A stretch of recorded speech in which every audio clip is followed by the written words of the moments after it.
And we're live. Lauren, very happy to have you in studio here today. Thank you for coming out with your lovely team to Brooklyn. Thanks for having me. Have you been in Brooklyn before? Once for like a shoot, but I haven't like been around, walked around. We got to give you a tour. Everyone says that I need to go to Brooklyn, and I would like New York more. Did you? Oh, you're not a fan of New York right now? Okay, well, we're gonna have problems quickly. I don't like saying it publicly because people get really mad at me. But they say my team says I need to go to Brooklyn because they think I'd like it more. I think what happens is every time I've come to New York, something that I've done has been so stressful, so I just relate the city to like the stressful time that I had while I was there. To be fair, New York is not necessarily the most laid back place in the world. Yeah. But it's beautiful. Like, did you guys come over the bridge from the city? Which bridge, do you know? Manhattan, Brooklyn? I don't know. I've been over a few bridges in New York though, and it is very It's beautiful. like pretty. You see like the first time I came to New York, I was like so excited. Like I had my like typical like 17-year-old New York experience, and I thought it was like the best city in the world. And now I feel like I've just come here so many times that I'm losing the spark a little bit. I feel like maybe I'm just becoming like a local. Aaron, we got to work on this. We got to bring her all around Gowanus. It's okay. The canal. There's a beautiful canal. It's almost like Venice. I don't love LA either though. So like normally people are one or the other, and I'm like kind of just neither. But because like New York, it feels like there's authentic energy, no? I mean, everyone is way more real here, which like I meet a lot of people and they're like, oh, you remind me of like a New Yorker, which probably just means I'm like a bitch, but everybody says that to me. But in my defense though, I'm from Vancouver, Canada, which is like literally the most beautiful place in the world. So I can't be convinced to love any other city. Okay. Yeah. We can agree to disagree. But wait, so you don't speak French though? Well, I do, but I'm not gonna. I'm fluent. Like my mom's. Yeah, French. I'm not gonna speak so French to anyone who fluently speaks French. I was in French immersion as a kid. Okay. So all my schooling was in French for years, but then I dropped out when I was in grade 10. So I would say I probably have 75% knowledge of what I had. All right, we won't. I know. I'll get embarrassed, and then people will be like, "Haha, our accent's embarrassing." I don't want to embarrass you. Is there a tidbit, little story, little something the world doesn't know about you? From what's already out there. We were saying that maybe the world doesn't know I'm a big Edmonton Oilers fan now. You were telling me that. Yeah. My boyfriend is a huge Edmonton Oilers fan. Is that why you are? Yeah. So his whole family was. I mean, like my brothers grew up playing hockey, so like I watched hockey, but not on the level that my boyfriend and his family does. So I met him, and we have like the jerseys, the big like chain necklaces. We watch every game. We're obsessed. And so you've been an Edmonton Oilers fan for how long? You guys been together? Like a year and a half now. So only a year and a half. I've gotten on the bandwagon. On the train, but also like a cousin who's not my cousin at all. Like it was like my stepmom's nephew or something, but now she's not my stepmom, so it's kind of like I'm not related to him at all. But he was the goalie for the Edmonton Oilers once. Oh. Yes. Well, now he's your cousin. So he's your cousin. Yeah, so my dad's side of the family was like they had the hoodies, they had all the stuff, and they used to watch it. So I kind of used to watch it back then too, so it's kind of like full circle. Now So you feel fully Canadian, like you? I feel very Canadian. You don't feel any American in you? I mean, it's not that different. It's not that different, but like it is. Well, it is. But I do feel like I spend a lot of time in America. So then when I go back to Canada, people are like, "Oh, you just said that. That was so American." But I feel like a Canadian at heart. So now home base is LA though? No, I still live back home. Oh, it's still... Yeah, Vancouver Island. I see. Yeah. Okay, but you spend a lot of time in LA, I imagine. Yeah, it's like I kind of live in LA low key, but I don't. Just out of a hotel. Oh, okay. And so obviously you've done incredibly well for yourself at such a young age. Have you felt like you've been able to process any of it yet, or no? Still just living? Not really. Floating? Yeah, I feel like I float a lot. It's better to float. I mean, sometimes I think in like 5 years I'll be like, wow, 2022 is crazy. Yeah. Yeah. Have you had like even any singular moment that you've sat down and just like taken a look at the sky and been like, damn? Yeah, I have moments every once in a while, but then like after that moment's over, I go back to being like, oh, you're just like a regular human kind of thing. That's good though. Like and I've now known you for an entire 6.5 minutes. Like I feel like that's like you're very grounded or down to earth, you know. Thank you. At least that's the energy. I could be completely wrong, you know. I could be fuck. Yeah, I could be really fake. But you know, I can even tell just even like the people around you. You know, because Aaron and I were talking, we have some people that we know mutually, famous people that don't always have the best people around them, show up very late to things, So and you can kind of tell how that the ego and the can get to people when they find success at any level. I'm so scared that's gonna happen to me. Like I tell people on my team, like stop holding the door, like stop doing things that are like nice for me, because then you just like I found myself once like asking someone for water in like a period where I could have just went to get the water, and I was like, okay, you need to step back. Like No, that's bad, Lauren. Yeah, I was like, this is terrible. So like I tell people to like not do nice things for me so I can like make sure I'm constantly staying humble. Yeah, you gotta. Nobody better get you coffee or water ever. Yeah. No, actually, it's kind of nice though sometimes. But what's your family's reaction been to, let's call it the blow up? Yeah. I mean, my mom kind of travels most places with us, so she kind of comes everywhere. My parents have always been like, I feel like a lot of singers grow up and their parents like didn't believe in them, and mine was like the polar opposite. Like I was like, I'm not going to university. My mom was like, great. Not that we couldn't afford to go to university anyway, so even if I wanted to go, my mom probably would have just been more stressed that we had to pay for university. But like they were always so supportive and like always believed in me more than anybody else. So kind of when it happened, they were like, my mom definitely is kind of shocked now, but at the beginning she was like, yeah, this was meant for my daughter. Like I knew this was going to happen. Like I've been praying for this. But they're just so excited. My mom comes everywhere, so she really gets the full ride and experience. What do you think it's been like for her to see, you know, firsthand? Yeah. I mean, my mom's life has like literally changed entirely. Like my mom, my whole life literally worked like 16-hour days, and now she pretty much works for me and has a house. Like we grew up in like our friend's basement, and it had like 1.5 bedrooms. My mom slept on the couch, and now she has like a 4-bedroom house and like lives in the nice end of town. And like she's been like recently reading like trauma books, because she's like, my whole life has done like a 360, and she's like, I don't know how to process it. Whereas like I always grew up having the dream of like, I'm gonna have that one day, and like I'm gonna be successful. Like I always dreamed of having it, and she really didn't. Like she always was like, oh, we're just gonna be in this lower to middle class forever. And so for her to like randomly switch and now be like, oh, we're like taking a flight to like over here, where are we going? Oh my God. She like is definitely processing it, but so excited, so happy. I mean, that's got to be pretty unreal for her to. Yeah.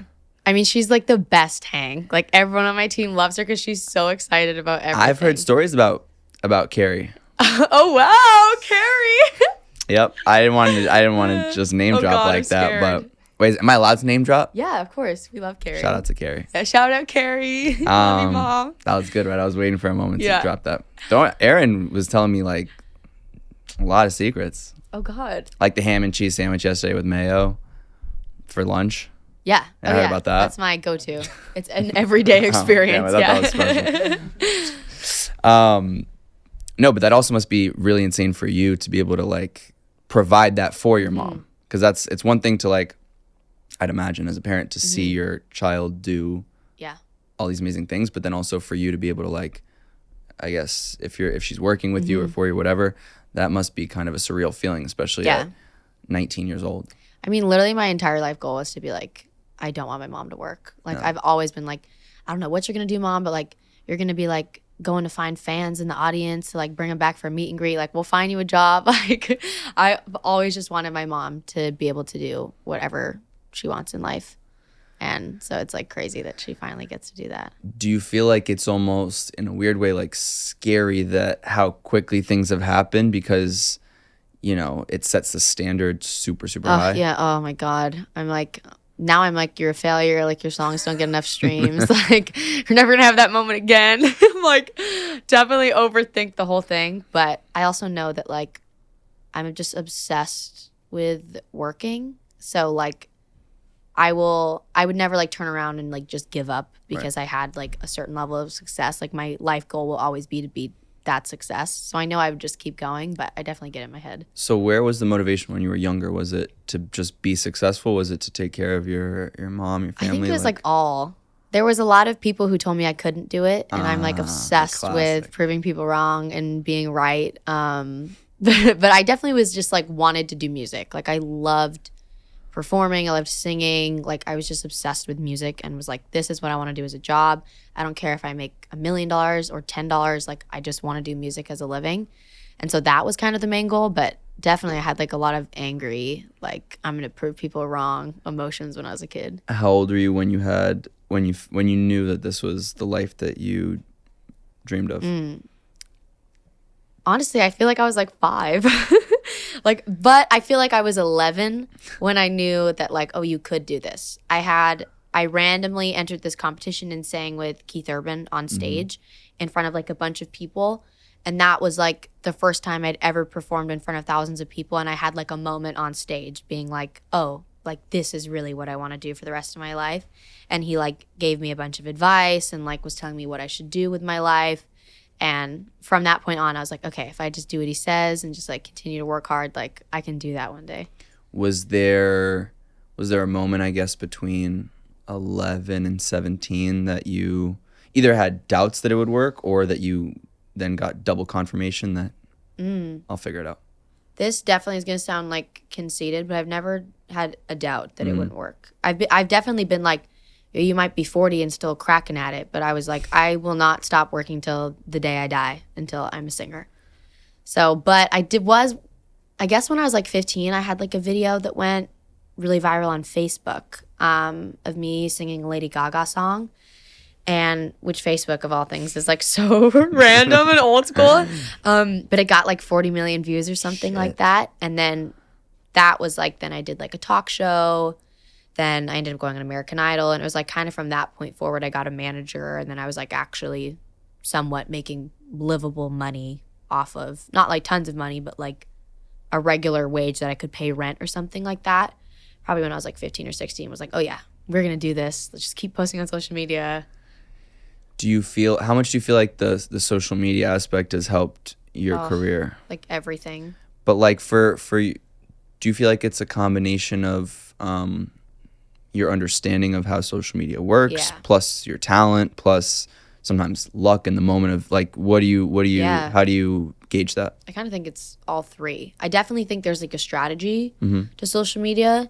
Like what I think is helpful is I grew up in the era of social media. So like I already kind of had like a subconscious knowing of just how social media worked and like what people liked. And so it's kind of like drilled in you. Like I've had Instagram since I was 8 kind of thing.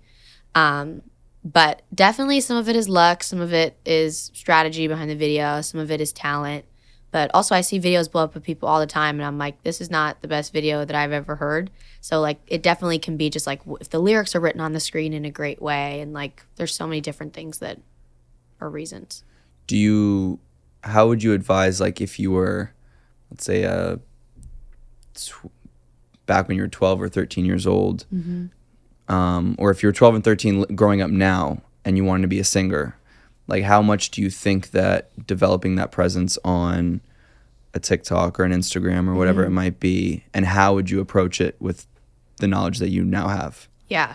I mean, I feel like I somewhat kind of already did this, but I definitely feel like I hopped on TikTok, not late, because I wasn't like a late TikToker, but a lot of my friends had it way before me. Like all of the Musical.ly people, like Bryce Hall and all those people that are like huge on the app, they were like the first people to download that shit. And now they're gigantic on TikTok. And I definitely would tell myself like, yo, when a new app comes, like if you even think for 1 second that could be successful, you better download it and start posting on it.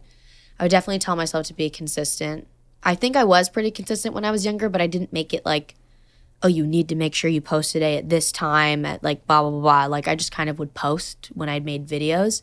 Whereas now it's like, you better post every day at this time. I have like a second account that I'd sometimes post on like every single day. I would definitely tell myself to be more consistent with it. How important do you think it is for people that follow you and support you to see like the human side that you post on social media as opposed to just straight music? Yeah. Honestly, I think it's really important. I think like some of the reason some artists are so huge is because people are obsessed with them as a person and not just their music. Like Billie is such a great example of that. Like even like I saw Billie when she only sold out like a 5,000 cap venue. And everyone was just obsessed with who Billie was. Like, she gives no shits. She just says whatever she wants. And, like, people are in love with Billie as a human. And then her music is just fire as well. And so it's just such a great combo. But there's lots of people I know where, like, I just love their music, but I'm not obsessed with them. And it kind of, like, lessens the fan in me that I have for them. So I definitely think it's important to be, like, showing your personality and who you are as a person online. Have you met Billie? No, I would cry. Yeah, I'm a big Billie fan I'm too. like the biggest. I literally the other day was thinking to myself, like, what would happen if you bumped into Billie on the carpet? What would you say? Well, for a while, I think I was riding this train of like, no, like, it's fine, like, you be chill. And then the other day I was like, no, I think this woman actually, like, changed your life at one point. Like, her music had such an, like, inspiration on me for, like, such a period of time that I'm like, oh, I didn't even, like, recognize that this woman, like, raised me. No. And woman, she's like border, like not she's even. She's like 2 years older than me. she's and I think, you know, it's a lot of the you know, things that I think resemble your personality and hers in a lot of way are very much coming from that authentic place where it's just like, it's who I am. Yeah. Take it or leave it. And I think that's why what you were saying earlier is like the reason why people love her. And I think a lot of these other, let's call them personalities, is really because they are who they are. Yeah. And I think Billie specifically, you feel it through her music. Yeah. Billie was the first artist I ever saw that I personally felt like literally was just herself. Like, she literally writes all her music with her brother. And I know for a fact people on her team have been like, oh, you should write with this person and tried to do all that. And she's been like, no, like, I write my music with Phineas in my bedroom. Like, she was the first artist I saw ever just like truly do what she wanted. Would you say, I mean, I imagine obviously she's one of the top people you look up to. Who are some of the others? Yeah, I would say Adele was who I listened to growing up every day of my life. I love her. Sam Smith growing up, I was like obsessed with Adele and Sam Smith. And then, like, I feel like more recently, at least inspiration for my album, I guess, would be like Olivia Rodrigo. Her album, I was just saying to my manager yesterday that I feel like she's going to put an album out this year, but I'm not like doing Unwell. So I feel like it's not going to hit as hard. And like the level of unwell I was when that first album came out, like that whole album healed me in so many ways emotionally that I feel like it had a big impact on what I wanted to write. So with regards to your music, how have you feel like the inspirations for your writing and creating has changed over the years? Yeah, I think it's kind of crazy how it's changed. Like, I feel like but I also kind of feel like I'm doing a full circle moment and kind of coming back to what my original inspirations were. But my main inspirations were ballad people. And then I feel like Olivia kind of opened this space of like being super specific in your lyrics, but also managing to still be a pop star. And then I kind of got into like the JP Sachs, Julia Michaels realm of things and was like super obsessed with getting really specific and just like the piano sad songs. But now I feel like I'm doing a full circle kind of back to trying to incorporate just like big ballads with specific lyrics. And like, why do you think that your music has stuck? Like people, is it just because they relate to it? Is it because you feel like you found a specific spot in your demographic or market? Like, how do you gauge that? Yeah, I feel like the one thing is that it's relatable, because I feel like you always have to have that with a song. But I feel like melodies are really important. Like, even some of the songs that like are not my favorite songs, but they're like radio smashes, I'm like, oh, I really don't like this song, but it's like always stuck in my head, and the melody is like phenomenal. Like, I think people forget to mention that like melodies are such a specific part of a song that everybody gravitates towards. But I definitely think people love like ballad singers. I think that's always like kind of stuck through just like the typical emotional ballad. Like, even like I really love Jessie Murph and like Clinton Kane, and I think they have like similar, very emotional, sad, like raspy voices, and I think people are always kind of drawn to that. Do you think in general people are more drawn to, let's call it like sadder type vibe music, or happier love music? It depends, right? Depends. I feel like everyone has been sad at some point. For sure. So like I always am like, everyone's sad works. Sad works. Yeah. Like, every time you write about a breakup, everyone's all over that. You don't think it's sometimes overdone? So, I mean, sometimes. But I think what's impressive is like people is that it does, in a way, I guess it's overdone, but in a lot of ways, not really. It's like literally not getting old. And it's like one of those things, like, it'll happen for the rest of the time. Yeah. Like, breakups happen. Always are going to go through breakups. I think it's just like solid, stick to it. But I also do feel like people gravitate towards happy music. I also think it depends on the month of the year. I'm like into all that. I'm like weather, depression, nobody wants to be happy. Do you take that into consideration when you're writing or releasing? Or? I mean, I try to. Oh, interesting. But I feel like there's lots of different moving parts as to when you can put things out, and so you don't always get to choose. But I definitely think Fingers Crossed blew up because the world was sad. Like, I genuinely think if I put that out like the next summer, it wouldn't have done what it did. Like, the whole internet was just like, I don't know if it's they were coming out of the pandemic, so everybody was sad, but like straight up the whole internet was going through a breakup. Everyone was depressed. It was like winter. Like, I genuinely think what was going on in the world made that You posted viral. it when? Like November 7th or 14th or something like that. And it didn't come out until January 5th. So it was like Prime all winter. through Christmas sad. Like, everyone's boyfriend just broke up with them at Christmas time. Like, but even like this past Christmas, I didn't feel that vibes. I felt like everyone was in like relationships. Like, there's just a shift in sadness. So the internet's not sad anymore. It doesn't feel like it. The internet's happy. Honestly, the internet feels happy to me. Or is it maybe your vision of the internet? My vision of the Maybe internet, your at life is least. just better. Yeah. Which is good too. Yeah. Well, No. I would say that. Okay, never mind. But then also I'm curious because, and you've openly spoken about your own relationship and how lovely that is, and how has that inspired you creatively now? Yeah. I mean, I do write. I've written recently love songs, but I was telling someone the other day that like actually being with somebody that treats you right and is good to you is like confusing and like just kind of like can trigger you. And like example, like my boyfriend would do something nice and then I'd be like, oh, like that person never did that for me. And my boyfriend just made me realize that that's like literally the lowest bar that a man should be hitting to treat you right. And it would kind of like just make me realize that like I put up with way worse than what I should have, even though I already thought it was bad. Now I'm like, oh, wow, this is way worse. Like having someone in your life that constantly is just so amazing to you makes you like question the friendships in your life that maybe aren't as great and like just stuff like that. So then it would actually make me write more sad songs. Yeah, it's kind of interesting. It's like you just did something nice that reminded me of all the bad things that before. I'm like, my brain instantly was like, okay, sad song.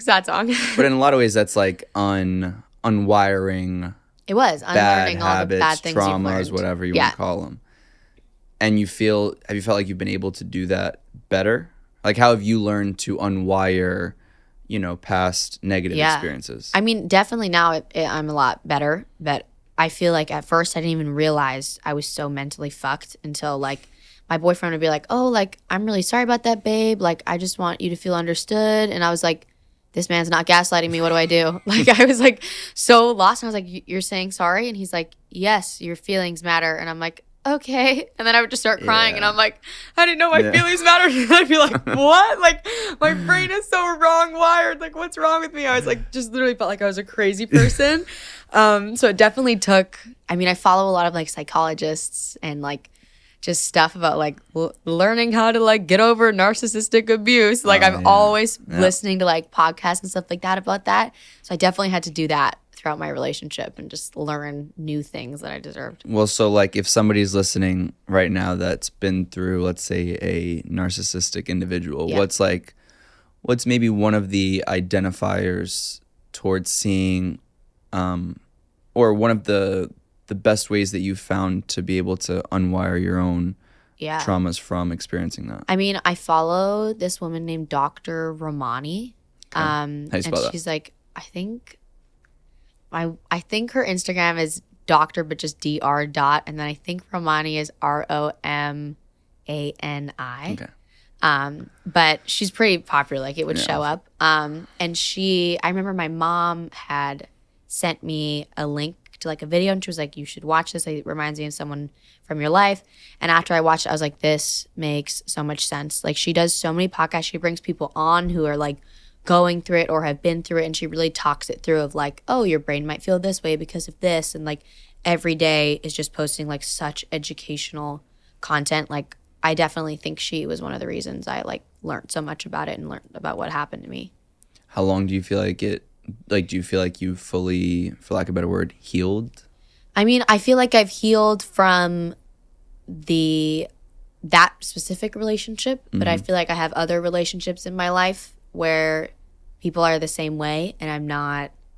It's a different dynamic. It's different when it's an ex because you're like, oh, I just blocked them. I dealt with it. I healed. I'm with somebody new. Like, it's easy to get over. But when it's like a friend or like a family member or something like that, it's a lot harder of a dynamic, I think, to like get through. But I definitely feel like I'm on the upper side of getting better with it. But do you feel like it was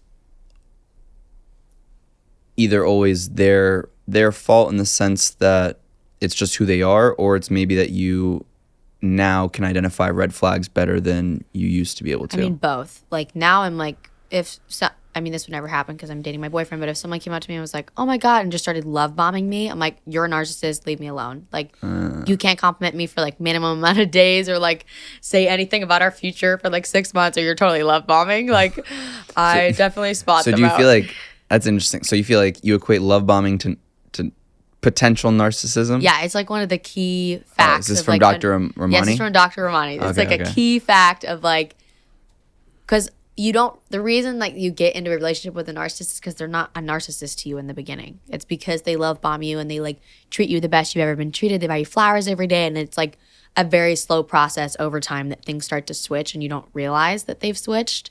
So love bombing is like big red flag. Wait, so then in your relationship now, did you kind of take things slowly or make it clear that, you know, I need to do things differently, even if I feel like there's an immediate connection?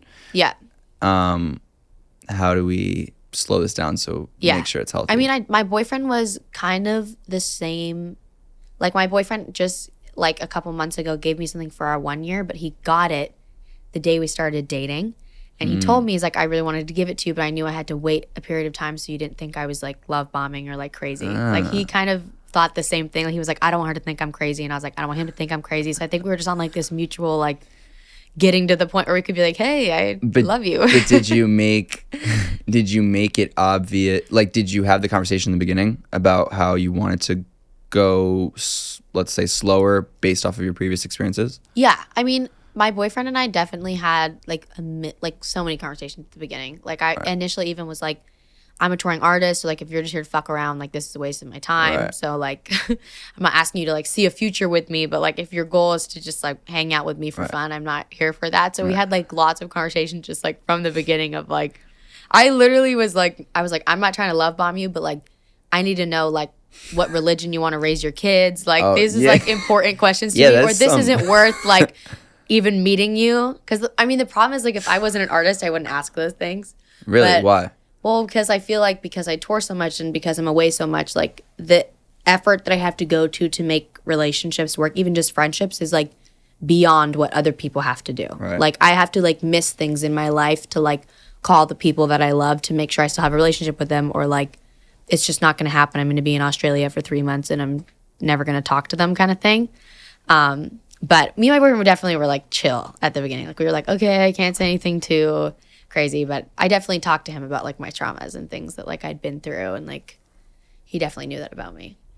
Do you get people that ask you a lot of questions when it comes to dating and dating advice? Yeah. Now that you're more obviously like a public. Yeah, I get a lot of people asking about it, but part of it is like sometimes I don't really know what to say because my boyfriend is literally just like a gem of a human that I'm like, I don't think you're gonna find like this. Like he's literally just like the best human being in the world. I don't even know, like there was nothing wrong with him. Like there still isn't. There was nothing I had to like check him for. Like I never had to be like, hey, I didn't like how you spoke to me that way, and then like he'd go change it. Like he just doesn't ever do anything wrong. So it's like easier when that's the situation because you don't have to have those difficult conversations with someone. I'm curious, did he grow up with married or divorced parents? No, divorced. My boyfriend's life is a mess, the same as mine. Divorced parents. Did he grow up with his mom or dad? His mom. Interesting. Yeah, he has all brothers, and there's like 5 or 6 of them total. There's so many. Okay, it's like hard to keep track. There's 6 of them total, including Matt. Yeah, I'm going with that. Final answer. That's gonna start a fight. Yeah. No, but I'm curious because your parents are also divorced, and you've spoken about this. Mine as well. So I always try to. And you said when yours were very young. Well, I was like 9. Okay. Yeah, young. I don't know. I always think it's interesting to think about. Yeah. I also though think my boyfriend has been through like a lot of things in his life that have made him be like such a kind human being. And like he's been in like shitty relationships where people like didn't validate his feelings too. So it was kind of like we both had like such shitty experiences with other people that when we met each other and we're talking about it, I was like, oh, you're going to treat me the same way that I want to treat you. Because like we literally have gone through the same experiences with others. Does it almost make it, does it ever, not that I'm trying to plant the idea, but does it ever scare you about how good it is? Well, for a while, not anymore. Now I've just like accepted that it's good, and I'm like, the shoe's not gonna drop, and even if it does, like, he's respectful enough to like, you could just have a conversation with him and it would be fine. But for the longest time, I was like, there's fucking something wrong with this man. Like, there has to be something wrong with him. This is fake. Like, he's a narcissist. Yeah. Like, I was like, there has to be something wrong with him. And then over time, my therapist was like, I think you just need to like accept that it's good and roll with that. It's funny because I have a lot of these conversations with some of my friends too, where they're like very happy, and then I feel like the issue with our generation is we try to find something that's I was trying to find we try to find it, and it's like, just shut up, you know? Yeah. Like, that's kind of my advice to some of my friends, even myself. When something's good, just like don't overthink it 12 times. Like, just, I don't know. Yeah, that I was definitely overthinking it. But I do want to say, like, I mean, my relationship's not perfect. There's obviously like we still get in arguments every once in a while. I just would say like human. The arguments that we have, like healthy. Previously when I would argue with people, it was like somebody's getting blocked, somebody's like not talking to someone for a week, and it's like that doesn't happen. Like we will argue and then we'll just cry about it and be like, I'm sorry, oh my God, I didn't mean to hurt your feelings. Like healthy arguments. I'm curious, is having grown up with divorced parents, does that make you want to get married more or less? Oh my God, yeah. I want to get married so bad. Why? Because you want to prove how you can do it the right way? Honestly, I don't know. I'm just like, marriage does not scare me. I'm like, for me to be married, I'm like, that is just like another thing I ticked off my list that I did right. And I'm like, great, now I'm going to be with the same person forever for the rest of my life. That is like a very securing feeling. Do you feel like you could be with one person for, say, 50 years? Yeah, for sure. But why are you so confident? I actually didn't think that until I met my boyfriend. Like, I was actually telling my manager yesterday that, like, before I met my boyfriend, I didn't think you could, like someone for long periods of time. Like, I always just thought there was, like, something that would happen. But after meeting my boyfriend, I mean, I've literally been dating him for a year and a half, and I'm still just as obsessed with him as what I was day one. But also, like, since being with him, I've, like, read a lot of things about just, like, love and, like, marriage and, like, how that kind of stuff works. And it doesn't mean that like your marriage is perfect forever. Like you have ups and downs. It's just like needing to be with someone that like wants to go through those ups and downs with you and like talk things out, and like is fine if you're just having like a shit phase for 2 years when you have kids and you're going through things, like, but they still want to be with you forever. And my boyfriend's like the only person who's like shown me that like he would stick around in like the worst moments of things. How do you feel like you're able to gauge your personal life, and then also being a public figure, but B, touring and obviously a very busy schedule work-wise? Yeah, I mean, it's definitely hard. I always say that like I don't really have like a friend group, or I mean, I really basically talk to like my boyfriend and my mother, and that's like it. I have one other friend that I constantly see, but it's because we write together, we sing together. Like she was the opener for my tour, but like I definitely have to like go out of my way or like choose not to be social some days to like call my boyfriend or call my mom or like maintain those relationships, because like you literally won't have them if you don't go out of your way to make the time. I mean, it's crazy, right? Because you're not even 20 yet, and you're doing so well. How do you continue to like push?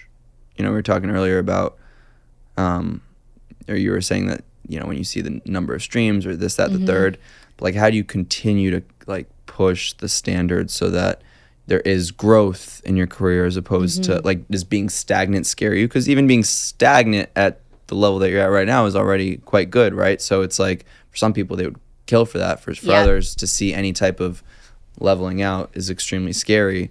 Yeah. And you're young and you're, so there's so many things that I can understand how it could be very overwhelming at times. Yeah. I definitely feel like I have age on my side. So I know that like I have so many artist friends that are like older, and then they're like, am I getting too old? Like they definitely stress over that. And they're like, the one thing you have is like, you're literally not even 20. So like, even if you were stagnant for like 5 years and did nothing, like in 5 years, you could still keep doing it. But I definitely think there's always new things like evolving and changing, and just trying to like stay up to date with that, and like constantly talking to other artists and being involved in the industry, and like making sure you're with the change. Like even if like a new app came out, like making sure that you're the person who's in that change. Or like if music shifts and all of a sudden like every radio song is like has a country twang, like I'm on that and writing a country twang song, like just being it's coming soon in the moment. Yeah, country album. Like just trying to make sure you're very in it, but also just like making good music and like being true to yourself. Like I think that always shines through. What's your own metric for success? Is it numbers? Is it money? Is it followers? Is it? That's a great question. I feel like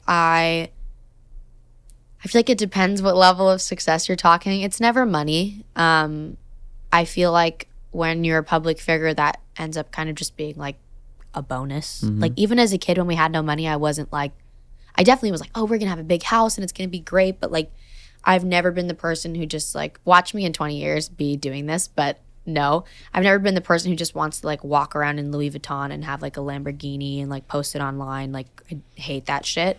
So it's never money. I feel like I have certain standards that I want to hit. Sometimes it feels like followers, but not really. I feel like it really, as an artist, comes down to like selling out shows. I feel like that's like, you're successful if you can sell out shows. Yeah. Arena tour, stadium tour vibes. And what's the biggest venue you've done so far? Oh God, nowhere close to that. Maybe like, I think, this could be so wrong. I wish my tour manager was still in the room, but I think 2,300. Okay. Maybe. Do you realize in the moment? I mean, 2,300 people is a lot of people. Yeah. Still, it's a lot of people. Yeah. Do you realize it or not yet? Or do you not focus on that? Like, what do you? I feel like I was just telling my guitarist, the last time we toured, my personal life was such a mess that like I was not processing anything. Like honestly, I didn't even want to be on stage. Like there were so many days I was like, I don't want to go on stage. Like I'm so unstable, I can't do it. And I would still go out there and like enjoy it, but I wasn't having like moments of like true enjoyment, I don't think. But there was one show where I really did have a moment like, oh, like I'm totally like, what was it? What was about it? I don't know. What's weird is it was in my hometown. It was my hometown Vancouver show, which that's like the show I want to do the least. Like everyone in the audience, really? I know. Like wait, no, it's like cool. You go home there. and you get no. I don't want to perform in front of anyone I know ever. Like if my friends are in the front row, I'm like, we're not friends anymore. Like go to the back. Like no I don't want to see way. a face I know. I don't want to see. Even when I see like, sometimes I see the same fans, I'm like a little uncomfortable and awkward. Oh, And I don't really? know what to do. But it's weird. I just had like, I literally almost cried on stage because I was talking about it. And then I was like, okay, I need to stop talking about it because I'm going to cry. But I did have a moment of like, oh, wow, you're really touring. But that's kind of why I'm excited for this year, because I just feel like everything about it. I mean, literally last tour, we didn't have a manager. We didn't have a tour manager. Like it was straight up like me and my band roughing it, just trying to make it through the venues. It was crazy. Whereas this year we have like a plan and people in place. So I'm not having to, like I was going on stage just stressed because I'm like, I don't even know how we're getting like something to the next venue the next day, because like it was just crazy and like such a mess that there was so much going on. But I feel like we won't have that this year. So I'll be like, yes. Are you a big manifester? Yeah, big. All right, so let's manifest real quick. Yeah. What's like the dream? What's the dream arena? Oh, dream arena is Rogers Arena in Vancouver. Okay. But I thought you just said you didn't want to be in Vancouver before. Well, yeah, but like that's like the arena I went to as a kid. And the dream stadium is BC Place in Vancouver. Okay, so yeah. 2 for 2 in Vancouver. Yeah. What about And I have videos of me in both of them at like 12 being like, I'm going to sell this out one day. So I'm like really hoping it happens. So then that's so I can have like the documentary moment of me at 12. when the like when you're about to get on stage, like they just like make it like completely dark and then that video just plays. Oh, I think you're a genius. I have to do that. Yeah, get me tickets. Yeah. No, that would be so sick. Yeah. There's definitely like staples. Like, I'd love to play Madison Square Garden and like all the staples in like the other places. But I've always grown up being like, I just want to sell out the Vancouver arena. Why not? Okay. So I'm thinking you're going to sell out Vancouver, the arenas, the two that you just mentioned. Yep. Give me a time range. Oh, God. I don't know. Let's manifest it. I think the arena, like 3 years. Look into that camera and say exactly oh, God. how old you're going to be when you sell out. What's that arena? Is that reasonable? Or 3 to 5 years? For an arena? Yeah. Yeah, absolutely. Is 3 like too soon? No. Nothing's too soon. Okay, nothing's too soon. Manifest. Well, sometimes I say stuff and it's like, just like logistically, like not. It's like out of a range, you know. You want me to say it to the camera? Yeah. Okay. And then we'll play this clip. Okay, I'm gonna sell out the Rogers Arena in Vancouver in 3 to 5 years. Telling you, it's gonna happen. Yeah. How do you look at goals for yourself? Are you very goal oriented or very goal oriented? Like, do you tell yourself Grammy by 25? I mean, I try not to put like age on it because I feel like, I don't know, I just feel like the way this industry works, it's like there's just so many different things that come with it. I do put age on things like, oh, I want to like retire by this age and like. What age do you want to retire? I mean, sometimes it depends. I really want, when I'm a mom, to like be present in my kid's life. I don't want to be, I say this now, but who knows what I'm going to do. But I just feel like both of my parents were like not present, and it's just because I had divorced parents and they were working all the time. But like, I want to be the mom that goes to absolutely everything and is like there and home and like supportive. And so like going on the road and being a touring artist while I'm having kids is just like not something that I want to do. So it feels like around like 30, I'd be like, hey guys, like packing it in for a couple years. Better start touring. Yeah, I better start touring now. So hopefully I've done a world tour by then. But I try not to put ages on stuff. But I'm definitely like, I want a Grammy. I want this. Like, I write everything out. Grammy? Like, what are like the big ones other than selling out those specific arenas we just talked about? It depends, because I was really into like plaques, like the platinum, like going platinum and all that kind of stuff. And then I started to realize that, like, example, I have a song that has 300 million streams and it's not platinum in America, or it wasn't, at least. How do you get platinum again? It's pretty much like all your sales have to be within like one country. So it's like X amount of sales in America and then you're platinum. And so a bunch of my friends have 100 million streams, 80 million streams, 150 million streams, and their songs are platinum in America. And so I was like, well, this doesn't make sense, because my song on a scale of like numbers would be like a bigger song. And so now I've started to be like, oh, maybe I shouldn't care about like the plaques and the platinum of things, and I should just care about like the overall number of like getting my music heard by as many people. I would love 1 billion streams on a song. I really want a diamond song. What's a diamond song? That's like literally the highest of highest plaque you could ever get. Oh, really? For a song. Like only like... Who has that? Drake?